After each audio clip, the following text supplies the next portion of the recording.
I hereby call to order this regular meeting of the Board of Education for Wilmette Schools, District 39, this Monday, September 23rd, 2019. Will the clerk please call the roll? Here. Here. Here. Here. Here.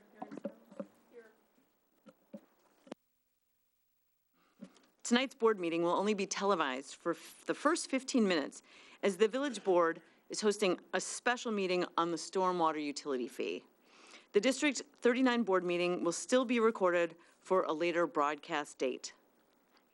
Principal Becky Littman has Central School students to lead the Pledge of Allegiance.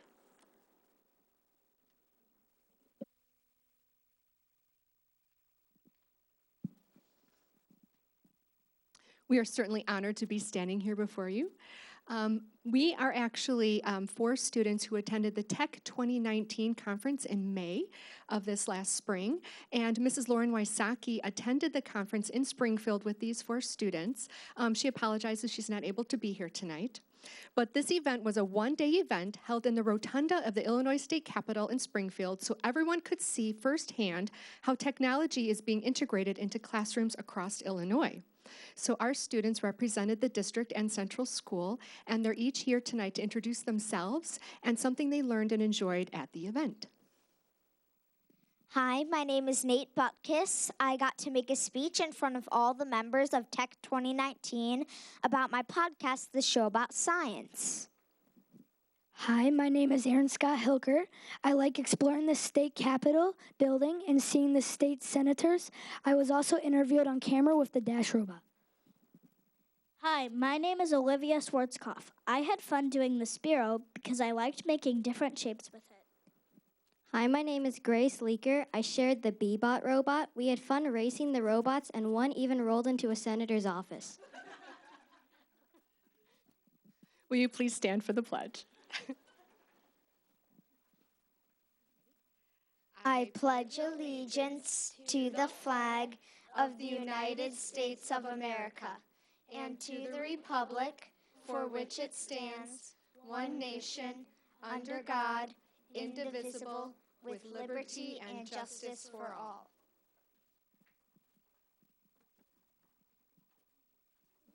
Thank you very much. Thank you.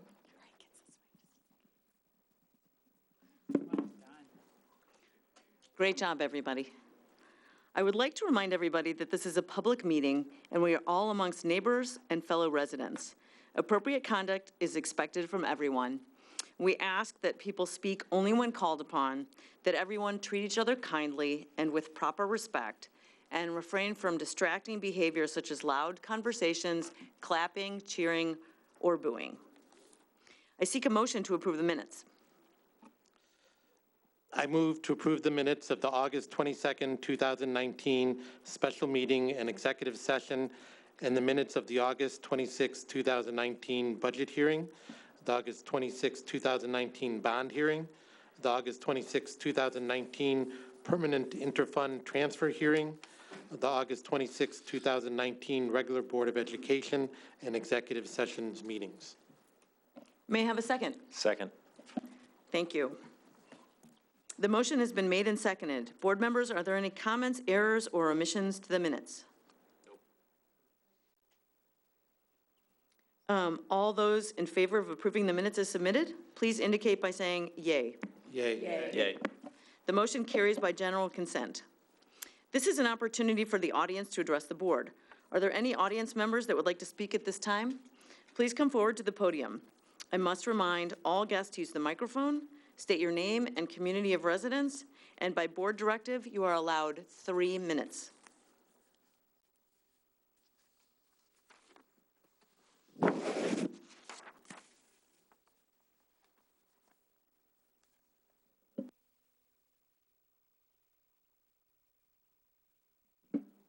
Hi, I'm Michael Himmelfarb. I have a child who is a 6th grader, and I'm a regular contributor to this board meeting, as you know. So when I was in high school, I had a math teacher. His name was Mr. Johnson, and he was nationally renowned. He was a great teacher. And there was this open rumor among the kids that he used to take boys up to his cabin his students and do things with them. And all the kids knew about this rumor, and nothing ever really happened to him. And about 2-3 years ago, it came to light that some of the kids that had been Mr. Johnson's favorites had reported this to the board. And they did research into the issue, and what they found was that the administration at the time knew about it, and the reaction of the superintendent was basically to go to Mr. Johnson and tell him to knock it off. So, and the reason I'm bringing this up is, as many of you probably know, I filed a FOIA and got a lot of documentation on the incident last spring, the anti-Semitic incident, and I couldn't help thinking about that thing that happened to me back in high school as I was reading some of the emails and notes from the former superintendent. I got the distinct impression that he was much more concerned with the school's reputation and his own personal reputation than he was doing the right thing for the kids. And I just had to ask myself the question, who was watching over the superintendent? What were the controls in place to make sure that he was doing the right thing for the students? As I read through the emails, I just couldn't help thinking that there were times when it definitely seemed like he was even lying to you guys about what was going on and what was happening and what the parent response was. And it was just really disappointing. And I just hope that as we're moving forward, I appreciate all the work you're doing and the attention. And Dr. Cremascoli, I really appreciate the long email you sent out. I just hope we have the right accountability and controls in place so this doesn't happen again as we go forward. Thank you. Thank you. Is there anyone else who'd like to speak? Okay, then moving on to board reports. We'll have the Facilities Development Committee, Ms. Sternweiler.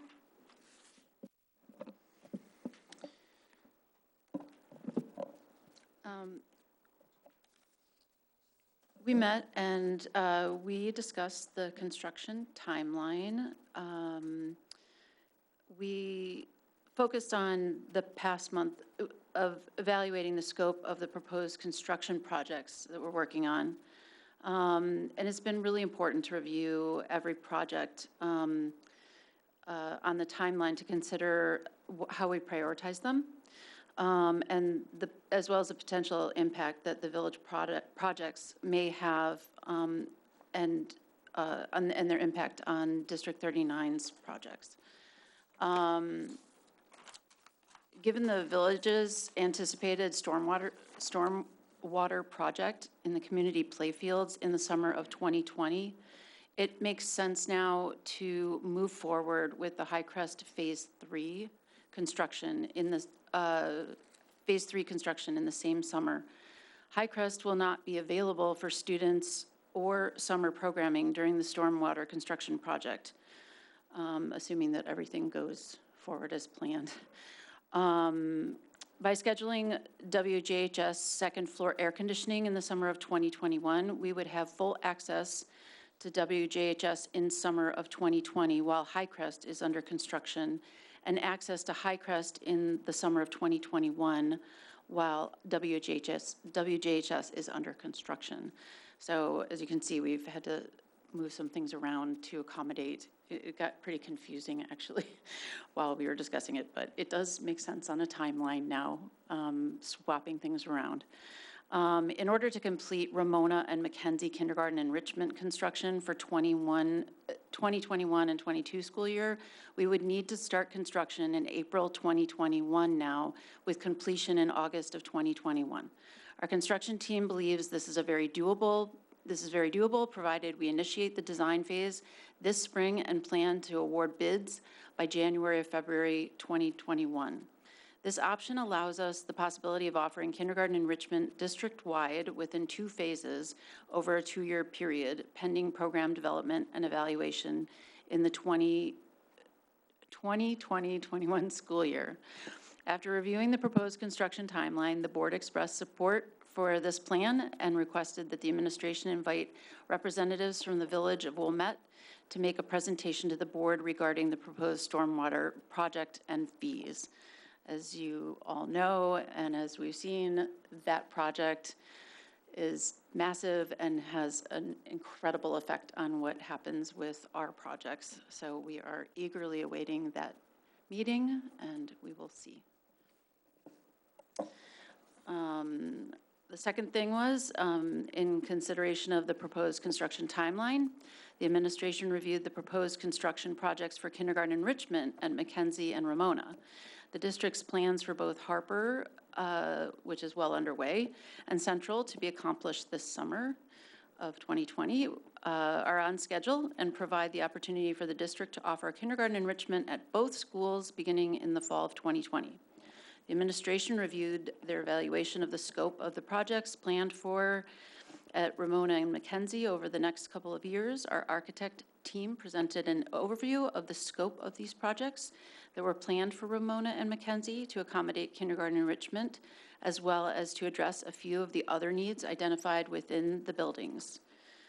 We discussed these projects as well as the goals of phasing in kindergarten enrichment over 2 years. We directed the administration to proceed with the construction timeline as proposed and to bring back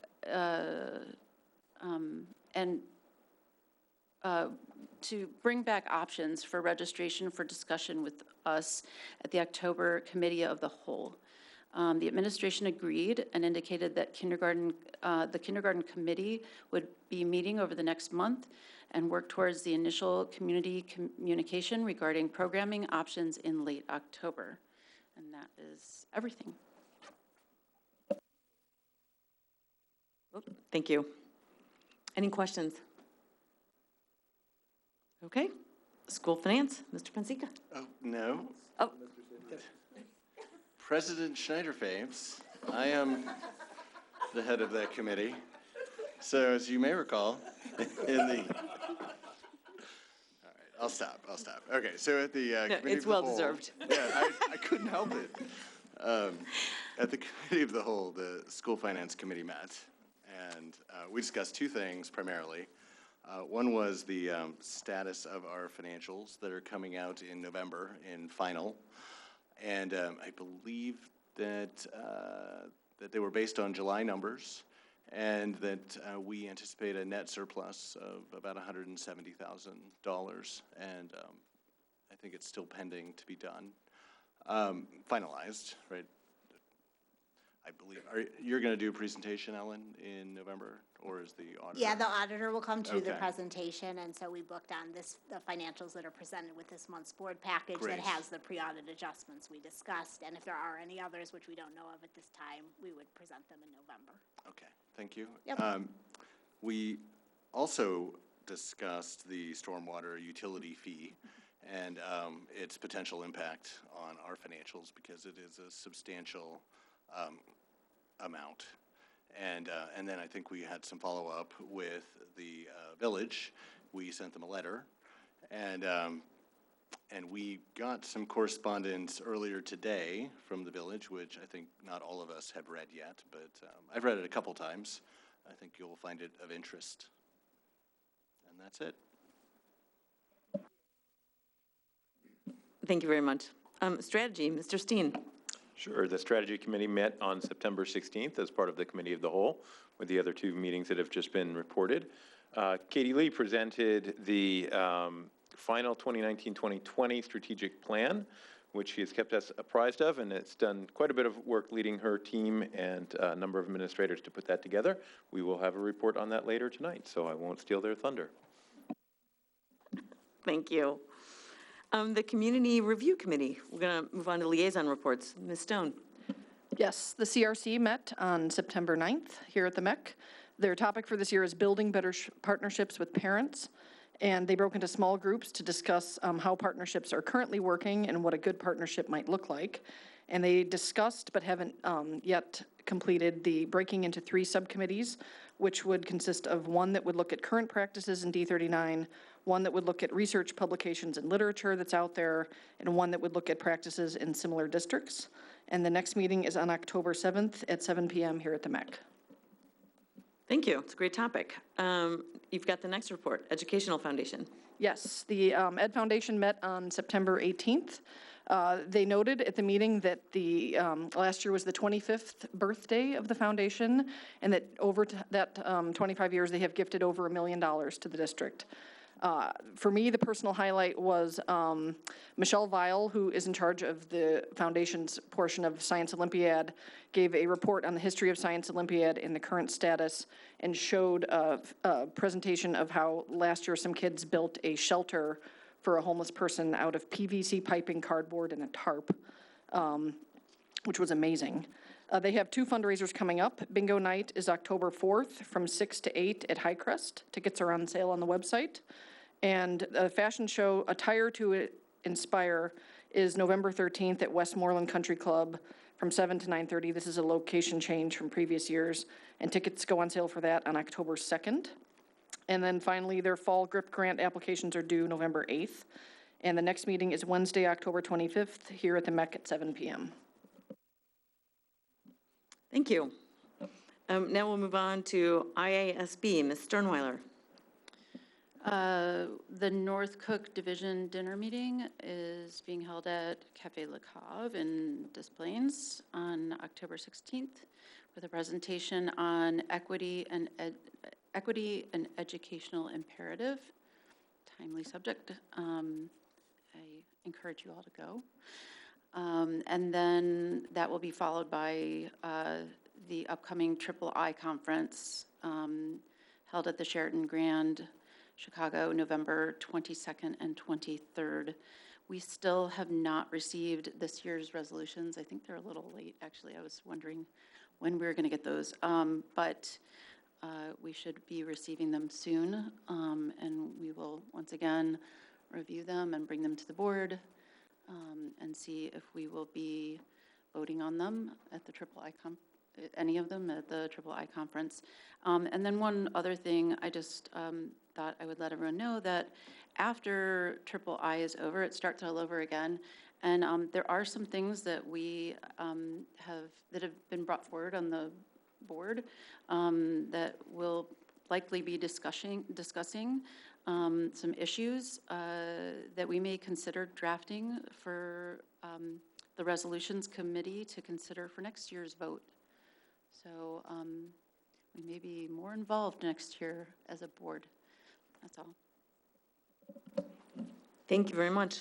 Legislative update, Ms. Stone. Yes, there were 4 acts signed into law that I think are germane to our goings on in our school district. The first 3 went into effect in August. The 4th one goes into effect on January 1st. The first is Public Act 101-0455, which requires school boards to develop threat assessment protocols and create threat assessment teams. It allows receipts from countywide sales tax for school facilities and health life safety funds to be used for personnel such as school resource officers or mental health professionals. The second is Public Act 101-0478, which requires that before detaining and questioning a student on school grounds who is under 18 and who is suspected of committing a criminal act, a law enforcement officer or other school security personnel must make reasonable efforts to ensure that the student's parent or guardian or school personnel is present during the questioning. Public Act 101-0515 requires school districts to utilize RTI or multi-tiered systems of support as part of an evaluation procedure to determine if a child is eligible for special ed services. A parent or guardian must be involved in data sharing and decision-making processes of support, and ISB may provide guidance to a school district and identify available resources related to facilitating parent or guardian participation. And finally, the act that goes into effect on January 1st is Public Act 101-0579, which requires that sex ed courses in grades 6 through 12 include age-appropriate discussions on the meaning of consent. Thank you. Next, we'll move to our information items. Written communication, Dr. Krim-Scully. I do not believe the board received any written communications. Are there anyone would like to report? Okay. Then I have a few administrative announcements from myself and staff. May I proceed? Please. Excellent. All right. So first of all, a highlight for the week last week, I attended the Pass 39 Ice Cream Social. For those who might not be aware, Pass 39 is the Parent Association for Student Services. Pass 39 met last week. It was a really fun introductory meeting with many parents attending, and there was ice cream served as well, which is always a special treat for me and maybe for some of the parents that were there as well. Lots of mingling. Pass 39 is a parent organization that supports the parents of children with learning, behavioral, emotional, and developmental challenges. There were about 30 parents, maybe a few more in attendance, and we learned more about their experiences here in Wilmette and in District 39. For me, a particular highlight was hearing all of the personal stories from so many members of Pass 39. Ellen Sternweiler did a wonderful job of representing herself and her experiences, but also a representative of our board to share some of her journey through District 39. So thank you for representing us so well. Jocelyn Shook is the chair of Pass 39, and contact information for the group is on the District 39 website. There are a series of events scheduled for the rest of the year, both during the day and in the evening, and all are invited to attend. The next event is scheduled for October 2nd, so please look at the website for more information there.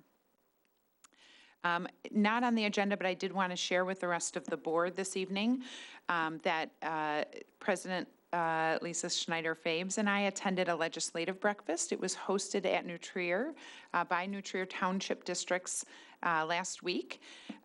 Much appreciation goes to Paul Sally, superintendent at New Trier, for helping to organize us, but the event was really cooperatively planned by all of us superintendents, and the invitations were extended to our legislators as well as board presidents and superintendents. So we were privileged to have from our legislative team, Laura Fine and Robin Gable, who attended, along with Sarah Hartwick from EdRed. The purpose of the breakfast really was to share with our legislators information regarding our districts, our recent accomplishments, as well as to discuss issues facing New Trier and its sender districts, and make a few requests as well for future legislative priorities. I took the opportunity to share information about our district's work on culture and climate and student growth through differentiation, as well as to highlight our recent construction projects. On behalf of the group of school districts, I also presented information about our collective focus on equity, diversity, and inclusion, and I was really impressed by the discussion that followed that topic. Other topics presented on behalf of the group included social emotional learning and wellness of our students, special education, and facilities. With regards to legislative priorities, we included a focus on financial stability and predictability. This board has spent a lot of time talking about that, and it sounds like many of our neighbors have as well. And there are some considerations that are pending that we want to continue to make sure that our voices are heard. We've asked for support for the needs of our aging facilities, not only in our district, but in all of the township districts. Many of our facilities are older and require a lot of maintenance and improvements. Unfunded and sometimes we would argue unneeded mandates are a challenge for all of us as we grapple with the many things that we are asked to do and the priorities that we recognize among our students and staff. And we are also asking for support throughout the state for all the educational needs that we have. So a few specific asks that we did put in front of our legislators. Special education funding, we've asked for a task force to really examine how that funding is allocated. In particular, our district is really focused on inclusion. It sounds like many districts throughout the township are as well, and we want to make sure that funding can help to support those programs. We've also asked for financial resources to support so many of the programs and priorities. So we all are working on tools and resources to tackle hate and support diversity within our schools, and we ask for support from the state on that. Maintenance and improvement of our aging facilities, SEL instruction and student wellness, and then just greater diversity among our teaching staff. Hiring and retaining really high qualified teachers is a priority for all of us, as well as the paraprofessional staff that we employ, and we want to make sure that legislatively we see some support for that as well. We continue to talk about some concerns about who's driving the education agenda and advocate for our voices to be heard more. And then we did share our worry about some of the property tax freeze discussions and pension cost shifts as well. So all in all, it was a really rich discussion. I think it was it was useful to have our legislators there, but it was also really a nice opportunity, I think, for superintendents and board presidents to sit around a table and have some dialogue, and really, I think, recognize so many shared issues and accomplishments as well, and to know that we are all aiming in the same direction of supporting our students and our communities. Lisa, anything more you'd like to share? No, it was terrific. Thank you. It was. Another just really announcement, the student academic assessment update. Our fall MAP assessment window has closed. It closed last week, and these data will help to guide instructional planning and differentiation. Our board is now becoming accustomed to receiving these data, and we anticipate sharing those results as well as talking about the 2019 IAR assessments at the October Committee of the Whole meeting, and we'll make a report to the board as a whole then at its regular meeting in October as well. So we're eager to learn more about those assessment results. In terms of property tax assessment appeals, the board will recall you approved a resolution in November of 2018 authorizing intervention in property tax assessment appeals filed with the PTAB and the Circuit Court of Cook County in accordance with the policies and limitations established by the Board of Education. And so we proceed with those appeals on behalf of the board, and so this is really just an update. The property index number and the estimated refunds are listed for new property tax interventions at the PTAB and Circuit Court of Cook County, this month. So that is provided. And then finally, Freedom of Information Act requests this month. The district received several FOIA requests. The district received FOIA requests from Jared McCockey, requested invoices and payroll for American Underground Incorporated. Jennifer Smith Richards of the Chicago Tribune sent a supplemental FOIA to her December request regarding restraint seclusion intervention data between August and December of 2018. That was a follow-up FOIA. Michael Himmelfarb requested all meeting notes, communication minutes, and records of any and all discussions pertaining to the June 5th, 2019 incident at Wilmette Junior High. And that concludes my report to the board. I'm happy to answer any questions. Are there any questions? Great, then we will move on to strategic plan updates. Dr. Krimascoli. Thank you. As the board is well aware now, because we've talked about it so many times, we are really thrilled to be presenting this evening the final draft of the District 39 strategic plan for 2019-2020. The administration respectfully submits this detailed report outlining new and continuing initiatives as well as annual business for the Board of Education approval. Katie Lee will take us through this report rather succinctly, and again, I would encourage anyone who's interested in learning more to read the full report, but we have spent quite a bit of time talking about this. As the board is aware, each and every time I'm talking to the public, I talk about the big three goals because those three goals are really of critical importance and will capture a whole lot of our attention this year, but there are several goals within our plan. Some are continuing and some are annual business. Katie will highlight those, and I would like to acknowledge and thank Katie Lee for her leadership in this regard, as well as the entire administrative team who seem to have gathered very appropriately right behind Katie Lee, who also offered so much insight and support throughout this process. I met with the team back in June to begin really looking at this in earnest, and the team right from the get-go in June all the way until now has contributed invaluable insight to the process. So thank you so much, and I'll turn it over to Katie Lee. All right, thank you for the introduction, and thank you for my team for the support. So I just wanted to begin as a refresher of our District 39 yearly planning process. For those that may not be familiar, what is up on the slide is the yearly sequence of purposeful planning starting in June with an analysis of the strategic priorities. In addition, drafts of the proposed strategic plan were shared and discussed during August 19th and September 16th Committee of the Whole meetings, as mentioned earlier by Mr. Steen. District 39 strategic plan initiatives are divided into 3 sections. Oh, let me go back a little bit.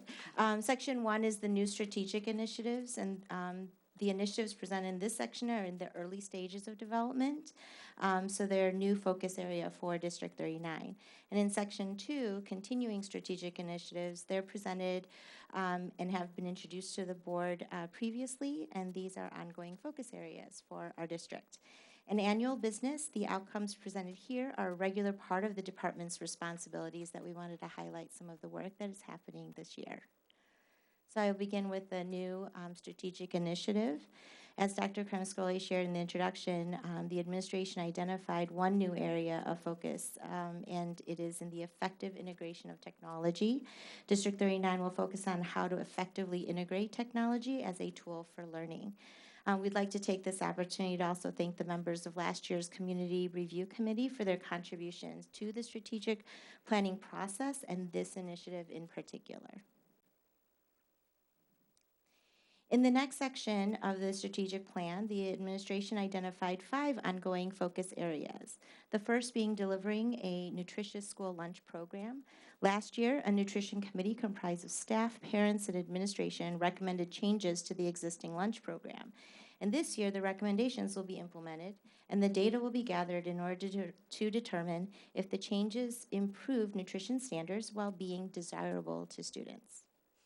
Student growth through differentiation and personalization is the next one, and District 39 is committed to positively impacting student growth and achievement by meeting the learning needs of students through differentiating instruction and personalizing interventions. This year, we have set a challenging goal of maintaining or increasing the percentage of students who have either demonstrated positive growth or high growth on MAP assessments. And in addition, District 39 will continue to analyze assessment data to inform improvement efforts in differentiating instruction for all students.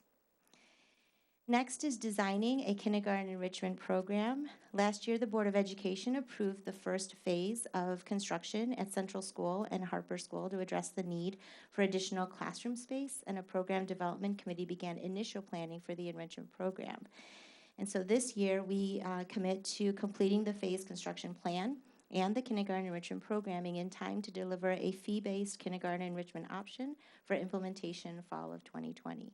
Developing the Phase 2 construction timeline plan for Ramona School and Mackenzie School will commence this year. Next is building a school culture and community. District 39 is committed to improve school culture by directly engaging in conversations about diversity and inclusion, as well as fostering a sense of connectedness among all students and staff. And in addition, District 39 will engage students in ongoing learning activities to address anti-bias, bullying, diversity inclusion, social conflict, and increasing the level of understanding across our schools and community about the threats posed by hate and intolerance. And finally, we have creating a flexible learning environment. District 39's Learning Commons spaces are structured to foster an environment that promotes communication, creativity, critical thinking, and collaboration. The Learning Commons spaces in all District 39 elementary schools and Wilmette Junior High School were completed. This year, we are eagerly anticipating the completion of Highcrest Middle School's Learning Commons, and it will be completed this winter. So although all the initiatives will be addressed thoroughly, the administration would like to highlight 3 in particular. The first one being building a school culture and community. We feel that this is something that we would like to really work on more than, we've continued to work and build upon. Student growth through differentiation and personalization is another one. And then, of course, the new initiative of effective integration of technology. The Departments of Business, Curriculum Instruction, Technology, Information, Safety are committed to the work of the respective departments, and this year we have 4 goals here, 4 outcomes. Throughout 2019-2020 school year, District 39 will continue implementation of the 2018 district-wide safety plan, which includes facility improvements and safe practices training for students and teachers. Also throughout this year, District 39 will implement revised grades 5-6 report cards and progress reporting documents, engage all stakeholders in learning, and gather feedback from stakeholders. District 39 will implement a communication plan to engage students and parents in learning about student growth. By June of 2020, Department of Curriculum Instruction will have completed the 2nd year of the Science Curriculum Review. And by June of 2020, District 39 will continue all efforts to achieve energy cost reductions and promote environmental literacy among students as outlined in the action steps under sustainability planning practices and education. That is a very quick overview of all of the components, and as you can see, we are all here ready to answer any additional questions that you may have. Board members, I know we've talked a lot about this report at various committee meetings, but are there any questions that remain? Ms. Sternweiler. I'm only bringing this up because you're all sitting there behind Katie, and I know that you're not all going to be sitting there at the very end when we do new business, and part of this is promote environmental literacy among students. I just want to point out, I'm sorry, I know this is a little bit out of, that Greta I don't know how to pronounce her name, Thunberg, Greta Thunberg? Oh, yes. As part of that, I just hope that as part of this, that we might incorporate into her speech that she gave today at the UN Climate Summit as part of our learning for environmental. So I would do that as new business, but since you're all sitting behind Katie today, I thought I'd do a plug for that. Sorry. Thank you for your report. It was wonderful. And thank you for all your work on this, truly. I know you guys put a lot of work into this, and over the summer, actually, on what we asked you to do. I mean, we've been watching, and we've been holding you to, I think Frank said it best, actually, a timeline or a cadence, that was the word, a cadence for the school culture and community, and I believe you are keeping to that cadence. So I appreciate that. I will speak for myself. Thank you. Other board members? Okay, I want to thank you as well on behalf of the board for all the hard work. We know this wasn't easy to do, so thank you very much. So now we'll move over to annual business. Dr. Cremascoli. Thank you. We do have one report to present to the board this evening. This year, District 39 Summer Enrichment Program provided opportunities for students at Wilmette Junior High School as well as at Ramona Elementary School, but available to all students throughout the district. Summer offerings included enrichment classes, academic camps, basic classes in reading and in math, and extended school year for students who qualified through an IEP. Fiscally, the program continues to remain self-sufficient. The board will remember, you heard just a little bit about this at the last regular meeting where we had students present some of the things that they learned, as well. Kristen Swanson put this report together. I'd like to thank her for her time in putting the report together. And Kristen, is there anything else you'd like to add? I think, again, we did get to hear from some of the students at the last board meeting, which was really exciting to hear from them and to learn some of the fun things that they did. The program continues to be very highly thought of by parents. We had very positive responses in the survey that was sent out, and we had a high number of students that participated. So I think it's a great program. Thank you. Board policy review. Oh, sorry. Frank, I'm sorry. Board members, any questions? I happen to have one or two.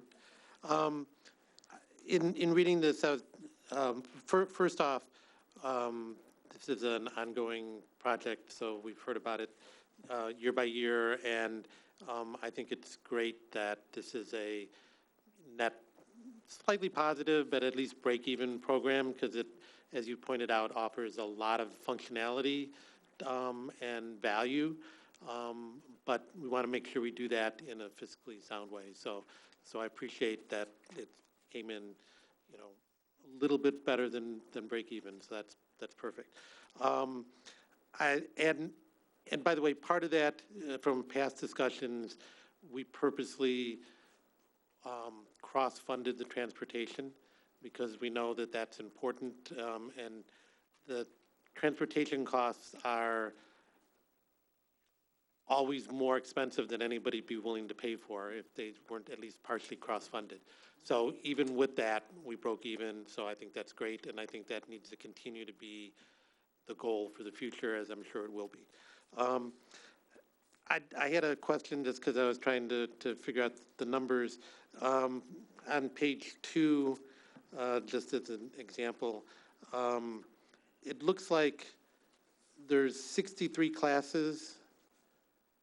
So about how many students per class? This is, I don't have the exact numbers for you. I know it differs across whether it's an enrichment class versus an extended school year class, whether it's for a early childhood versus 8th grade. So the numbers differ, I think, a fair amount across those different age and purposes. I can share, having visited some of the classrooms, which was really a joyful experience. There were some classes as small as 5 or 6 students, and some classes maybe as large as 30 students. The cooking classes, occasionally there are 2 staff members supporting a class, so that when those classes get even larger than that, we'll have 2 teachers in that program. So there is quite a bit of variance. In the academic classes, you can expect something just a little smaller than what we typically see in our general education classrooms. Yeah, and again, great program, on budget. So whatever the number is, it's working. But I was just trying to, which is important. So I was just trying to figure that out from this.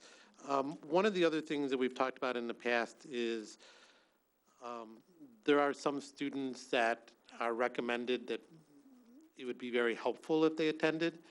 And our success rate of getting them, at least based on the quantity that show up here, is, I'd have to say, poor.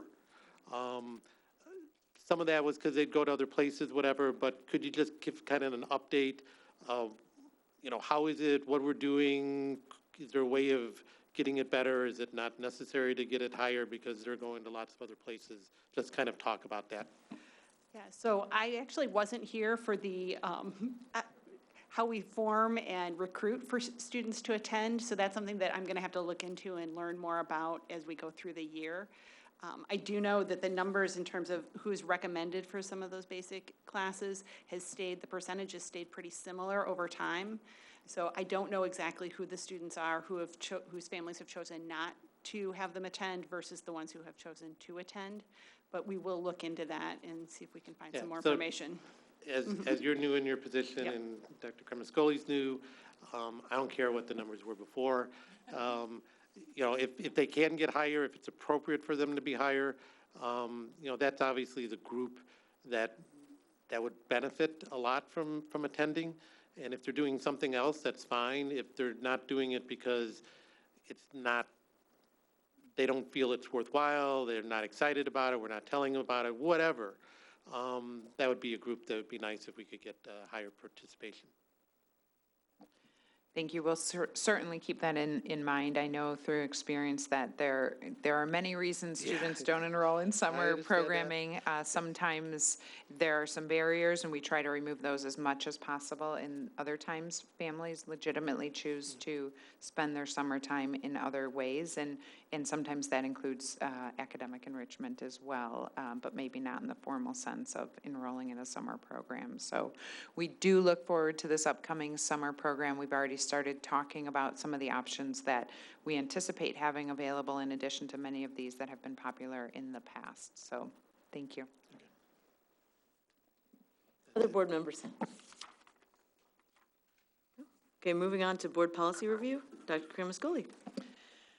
Yes, thank you. This is the second and hopefully final reading of the board policies. The board reviewed these policies at first reading in September, at which time it was discussed. The policy revisions were discussed at length, and we also received many comments and input from board members. So I want to thank board members for their thorough review and consideration. Your input has been really valuable as we reviewed these policies that were proposed. Heather always does such a nice job of putting these together for the board in really reviewing them and reviewing all of your considerations. So thank you, Dr. Glowacki, for your support there. Changes were made from first to second reading. Those are highlighted in yellow, and they are presented here. First, this is an opportunity to discuss, but ultimately under the consent agenda for approval. Board members, do you have any questions or comments?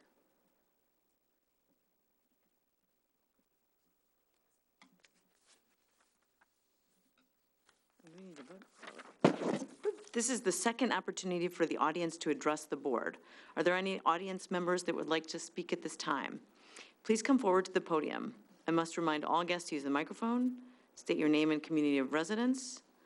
According to board directive, you are allowed 1 minute if you've already addressed the board, or 3 minutes if this is your initial comment.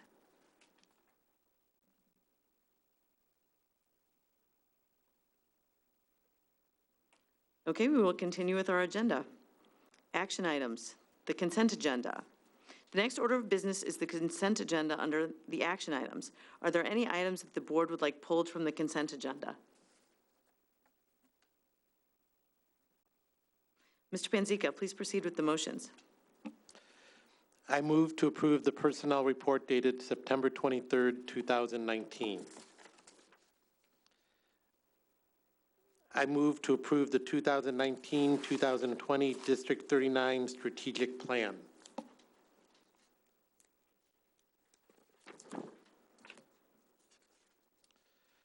I move to approve as second and final reading of the Board of Education Policy 5:10, Equal Employment Opportunity and Minority Recruitment, 5:20, Workplace Harassment Prohibited, 5:30, Hiring Process and Criteria, 5:35, Compliance with Fair Labor Standards Act, 5:40, Communicable and Chronic Infectious Diseases, 5:60, Expenses, 5:70, Religious Holidays, 5:80, Court Duty, 5:90, Abused and Neglected Child Reporting, and 5:100, Staff Development Program and Professional Opportunities.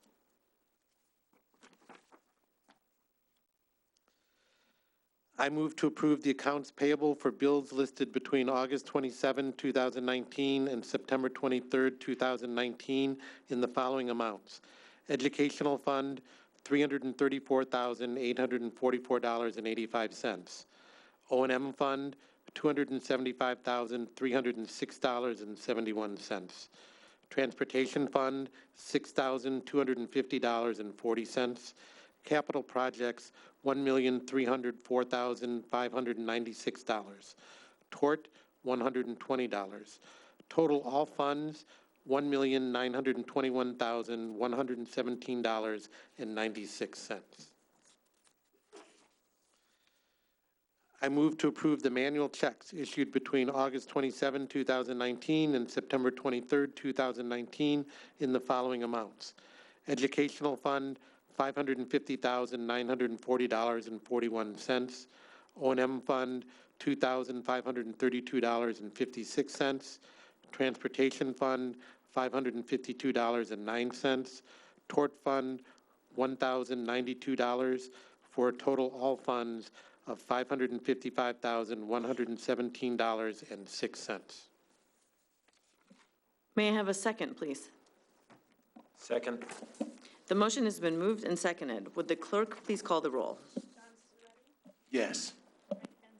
Yes. Yes. Yes. Yes. Yes.